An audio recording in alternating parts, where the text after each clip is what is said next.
What movie scene was super exaggerated or wrong based on your own knowledge?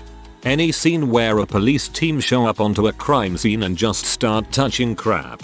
I can feel the anger of the forensic teams walking around them who had to spend ages putting on all the gear and are sweating their balls off while some dickwood comes and contaminates their crime scene.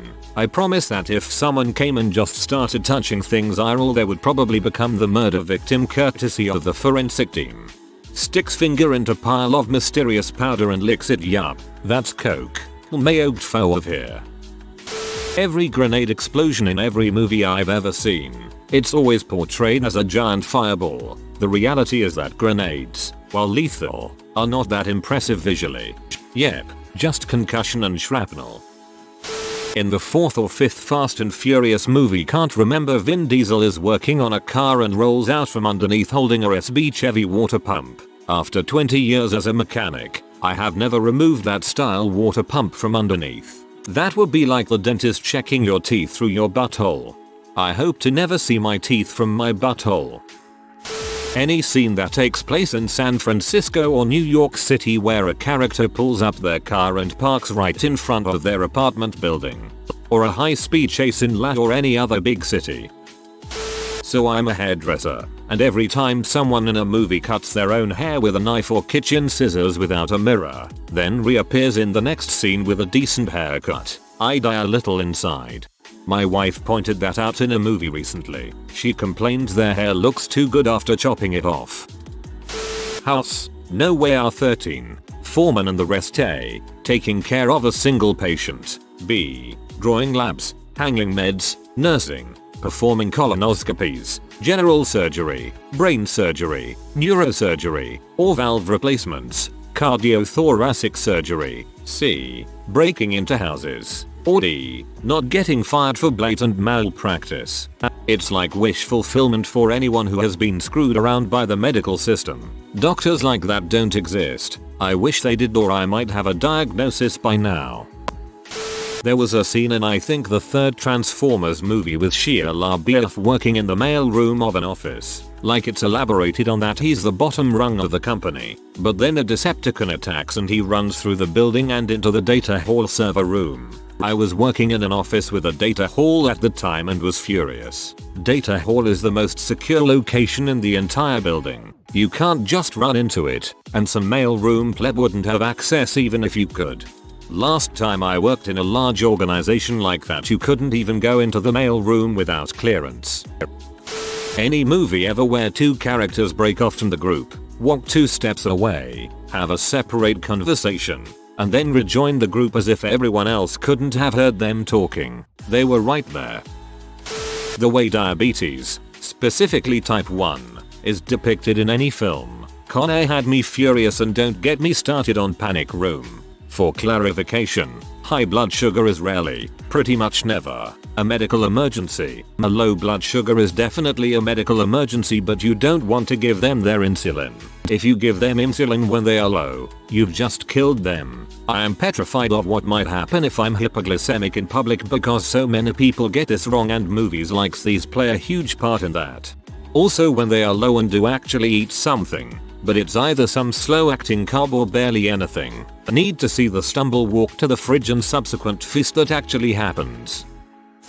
The bits of cryptography and computer science that made it into the imitation game were all nonsense. They confuse a very special purpose machine with a general purpose computer. He attempts to go from nothing to fully functional machine without a simpler proof of concept machine, i.e., one attacking a code machine with dramatically fewer parts. His machine has no possible means of functioning, because they don't come up with the idea of using a crib until late in the movie. So what was the machine looking for? Nobody seems to have any idea how long the machine will take to do anything. They don't demonstrate test it against known codes. The manual code breakers give up at midnight and start again with new codes the next day. That's nonsense. They knew they had little hope of cracking a code in a day, so they would be focused on developing their algorithm against a static set of codes, likely ones with known clear texts. Nothing about their effort made any sense. After the movie, I went and read some of the actual story, and yeah, the movie is completely disconnected from reality. Also, don't forget the fact that Turing didn't break Enigma. Polish cryptanalysts did. He just industrialized their process. He was a genius. He did a lot for computer science, but he never broke Enigma. Silences aren't nearly as quiet as most movies make them seem. The bang will still be loud, just not deafen everyone standing nearby loud. Movies make it seem like you can sneak around a base picking people off and nobody will notice. Anytime someone comes back to life and is immediately conscious and awakened like OMG you saved my life, thank you, that's right, I am looking at you. Medical shows. As an EMT of 5 years and worked in the emergency room, that never happens. There is no quick wake up, like nothing ever happened. It may take days or weeks for a revived person to regain consciousness, or they may never. Your brain has been without oxygen for who knows how long. That causes major damage. Most medical TV shows are awful drams, except Scrubs. I heard once that Scrubs was actually one of the most factual medical series ever aired on television. I need to go watch that series again. Almost all war movies where a shell goes off within 10 feet of someone and it throws them around and they continue running. I'm looking at you, Tom Cruise. Their organs would be liquefied, and bits of shrapnel would finish the job.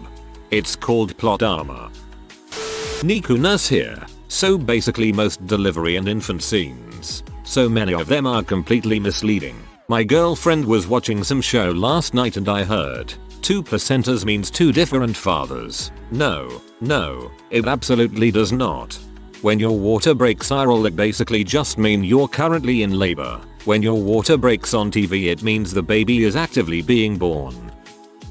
I'm a graphic designer, so anytime I see typography in historical shows or movies that's off, I notice it right away. Recently, I watched Bridgerton on Netflix, and on Lady Whistledown's Society Papers, they use a footmark instead of an apostrophe, and the kerning space between letters is loose enough to drive a car through. No self-respecting typesetter in Regency area London would have printed something so shoddy. Get it together, Shonda.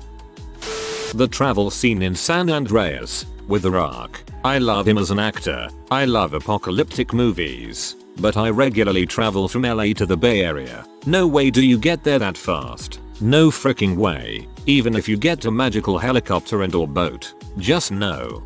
On the TV show 24, where each episode was supposedly 1 hour in real time, Jack Bauer at one point got clear across LA in 20 or so minutes. For people who don't live out there, offering to drive someone to LAX is a sign of true friendship. It is killing most of their day. The Hunger Games was filmed in my neck of the woods. The white flowers Katniss puts around Rue's body are queen anne's lace, but locals call it chiggerweed because little bugs that can crawl into your skin and itch like crazy like to live on them. The amount of stuff I'm learning in this thread on movies is awesome. Also, chiggers are awful and will meet mosquitoes in heck. In Aquaman, when there are 2 lines of people lined up against each other, underwater, one side is on sharks, the other on those giant seahorses. They have the animals growling at each other. None of those animals have lungs or vocal cords. They have gills. The most they could do is fart loudly if they were extra gassy. Someone needs to edit the scene, remove the growls, and add a couple loud fart noises. The scene in Mary Queen of Scots when Mary and Elizabeth meet. They never met, and from what I've read, Elizabeth didn't feel all that sorry for Mary. Mary was also with the Queen of Scots, but she moved to France when she was 5 and it was her most fluent language, so would have had a French accent most likely. TV show. Glee. I'm a retired HS choral director. There is no way you put complex music like that together in 1 hour. Nope, not happening. I've taught their arrangements to my choirs, and it takes all dang semester to get them ready. As a member of several bands, the fact that they often decide on the spot the song that they're going to play and the band just starts upsets off my nerves. We need music, whether it's full-blown sheet music or just lead sheets, but definitely something. As a therapist, it's funny how productions try to represent what a therapy session is like. No 2 therapists or patients are the same, so maybe some therapists practice like the movies, but the ethical boundaries or just frowned upon things therapists say and do on screen are silly. I was looking for this comment. The way therapists are portrayed in nearly every movie is laughable. Anytime anyone does CPR, I was a Boy Scout, I took CPR classes, etc. If you're doing it right, you're using your whole body, with enough force to break a rib. I understand why actors don't want to do that, but I seen them with bent elbows, and it just breaks any immersion I have instantly. The issue is that people see that and think that's what CPR is supposed to be like. Then when the real deal happens to them they sue because they think the person was unnecessarily forceful. Not strictly a movie, but a TV show. For the life of me, I cannot figure out what job the guys had on The Big Bang Theory. 1. They clearly aren't graduate students, as they've all got PhDs, except for Wolowitz. 2. They're not tenure track faculty, as there was an episode where they all fought for the open tenure position, which they wouldn't be in competition for unless they didn't have that job already. 3. They never really met the definition of a postdoc, as that would be under the supervision of a tenure track faculty member. And they never mentioned having a boss other than the president of the university, who was way more invested in what they were doing than he should be. Note below. Also, postdocs are temporary positions, so they should have been looking for a real job from day one of the show. There's too much long-term stability in that position. 4. They don't seem to have any sort of faculty position at all, as, except for one episode, there was no mention of teaching responsibilities. They are 100% researchers, with zero expected teaching responsibility, and nobody ever mentioned committee work, which is a shame. Because you know Sheldon would be on every possible committee he could, and then you'd have episodes where everybody else had to be on a committee with him. They supposedly had advisors on the show that made sure the science was correct, but their whole academic culture involved is just wrong. Note, the president shouldn't be involved in specific research projects ever. They shouldn't have to run ideas past him for approval, and he doesn't hold the purse strings for funding. Just, OMG. Freaking no. ETA. 4. Anything that's ever involved banking. Working in the industry for 5 minutes, you know 99% of any kind of theft or fraud or anything is entirely bulls. The one that really bummed me out was that it killed that Futurama episode for me, where he woke up with billions of dollars in interest. No dice fry. That money goes to the new New York State Treasury, while he probably would have been ruled dead in absentia and his savings sent to probate. The interesting thing about that episode is that they do calculate the interest accurately. My cousin Vinny, when Marissa Tomei is called as a surprise expert witness. Ironically, the movie is so accurate for other legal matters it's almost mandatory to watch a few scenes in every US law school, and even more ironic is that the scene in particular is prized as an example of how to establish a witness as an expert. A third level of irony is Tomei explains earlier to Passy how discovery works. No surprises. But no way in an eye-roll murder trial is a lawyer's girlfriend suddenly allowed to testify as an expert witness. Still though, what a fantastic movie. In movies with Navy submarines, sometimes they make it seem like they go for a 24-degree angle in 2 seconds and everyone goes flying. That's not how it works. It's more of a 10-15 degree angle over a shorter time and everyone just gets used to the new angle. Anything involving casinos or gambling. I worked as a croupier for a long ass time, and every TV or movie portrayal of a casino or card game is laughably bad. Casino Royale still kills me. Straight flush over full house over full house over flush. GTFOH. Also, anytime they try to call a bet by throwing their keys in the pot, or say I see your bet, and I raise you. Crocodile Dundee. Every freaking American thinks we say shrimp on the barbie. Nobody says that. We don't call them shrimp either. It's prawns. Prawns. Also, not everyone has the rich thick bogan Australian accent. Disney Channel bully scenes. I was bullied a lot, and even I know that very few people are ever that outright rude, mean, sarcastic. Kids are passive aggressive with their bullying, and even when they're loud about it they aren't whatever major losers Ed snap about it. In reality, every movie's bully would definitely be bullied in real life.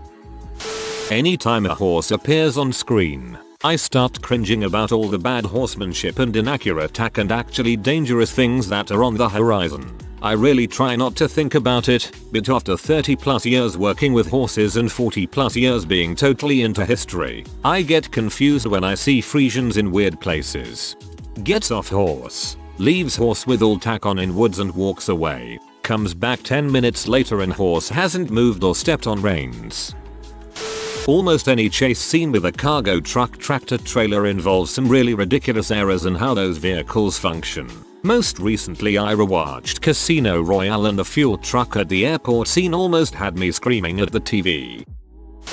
Doctor Strange. Stephen Strange gets in a car accident and the crash causes the dashboard to roll back and crush his hands, which is kinda the catalyst for the rest of the movie, but it wouldn't happen like that. Stephen is driving a luxury racing car. When you're in one of those you're basically in a tub sitting in a really strong frame. It doesn't crash like that. And also, that road he's on way more traffic. It would not take a few hours to find him. Source: I watched Doctor Strange with a firefighter.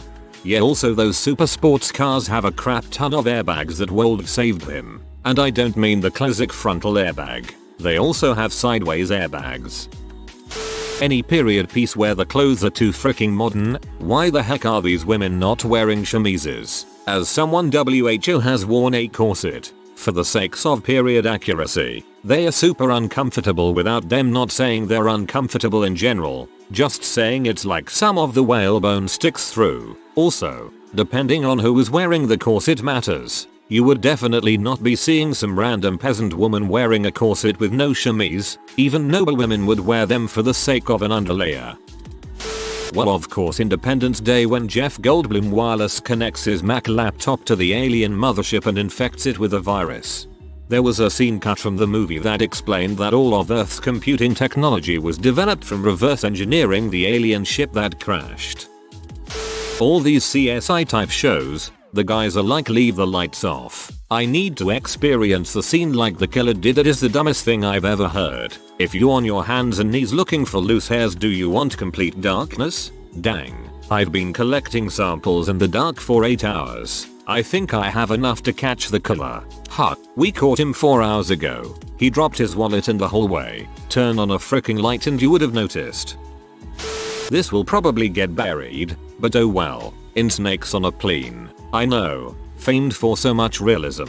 What bothered me wasn't any of the obvious things. Things like, you know, snakes crawling up out of the septic into the toilet to bite a man square on the brown eye. It wasn't the fact that Samuel L. Jackson actually agreed to do such a ridiculous thing. No, it wasn't even the entire, stupendously unbelievable premise that bothered me. What bothered me is that somehow, in a 747, an admittedly large aircraft, there were freaking miles of crawl spaces. That's not how IT freaking works. Every tiny bit of space is about utility on those suckers. They don't go around saying, ah, yes, and here we'll have a foyer with potentially vital controls, unconnected to any reasonable way to access it, because we have these freaking miles of tight, barely crawling passages. Gee, Bill, don't you think maybe we could add extra cargo space or passenger seating by taking out just some of the tunnels? Frick em, I finalized the designs already,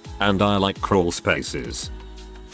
The Shermans having to get close to the Tiger I in Fury to penetrate the armor, even though the 75mm cannon on 3 of the Shermans and the 76mm on the Fury would have had no problem in destroying that Tiger from that short distance. Possibly worse than that was the German soldiers running at the front of the stranded tank. You know, where the bow and Coke's machine guns are pointing. Again and again. Instead of, I don't know, approaching from the side. Flanking. It's something even Hitler Youth know about. Either your suggestion or mine. This movie was the first thing that came to mind when I saw the title.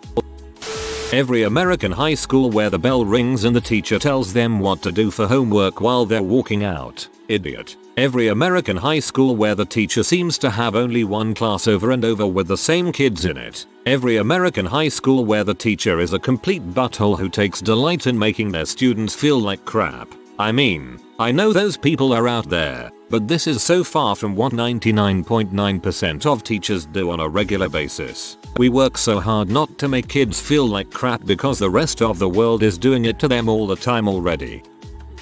Backdraft with Kurt Russell. Just let me say, in my 20 plus years of firefighting, I have never seen so little smoke inside a burning building. Usually you can't see jack and are crawling around looking for actual flames. It's not purposefully wrong or a mistake because it was based on the historically accepted version of events when the film was made, but Cameron's depiction of Titanic's breakup is most likely a little exaggerated, and some of it we now know to be wrong. Not Cameron's fault. What he shot was what we thought happened. It's only in the last decade that we've realized Titanic's breakup probably happened a different way. I'm 100% sure the propeller guy actually happened that way though. It's likely to have been mentioned already, but Braveheart is quite historically inaccurate. One example of many is the fact that by that point in time the Scots were wearing armor, not kilts as depicted for dramatic effect.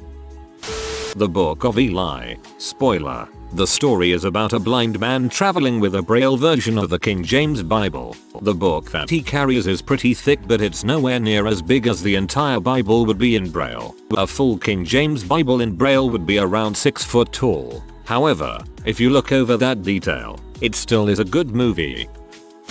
The dang scene in Jurassic World where he is clicker training the raptors. There is so much wrong with it that it actually makes me mad watching it. Blue click click click click, easy click click click click click. Jeebus, not how clicker training works, you ignorant are.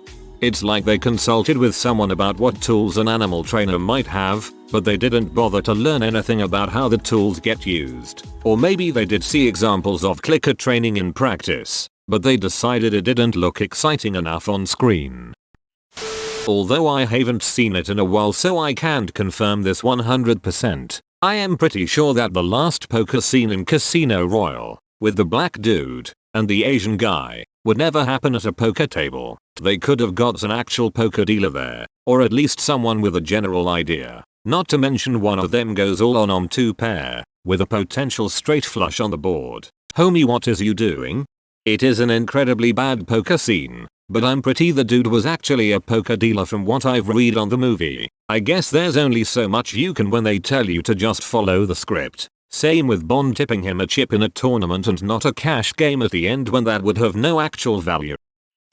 Not a specific movie, but any time a normal person is driving a normal car, and the tires screech whenever they stop or first start. I mean, sure, that happens when somebody is making a speedy getaway or something, but I doubt Betty in her Toyota Camry is going to come to a reaching stop in driveway on her way home from work.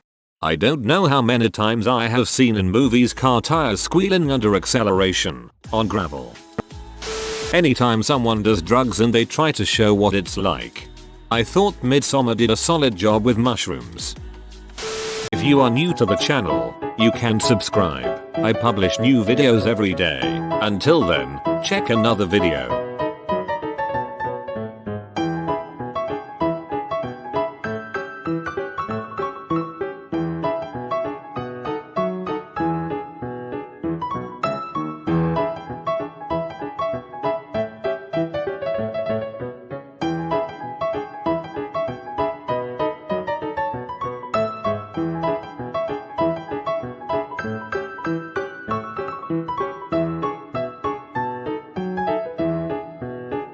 Bye for now.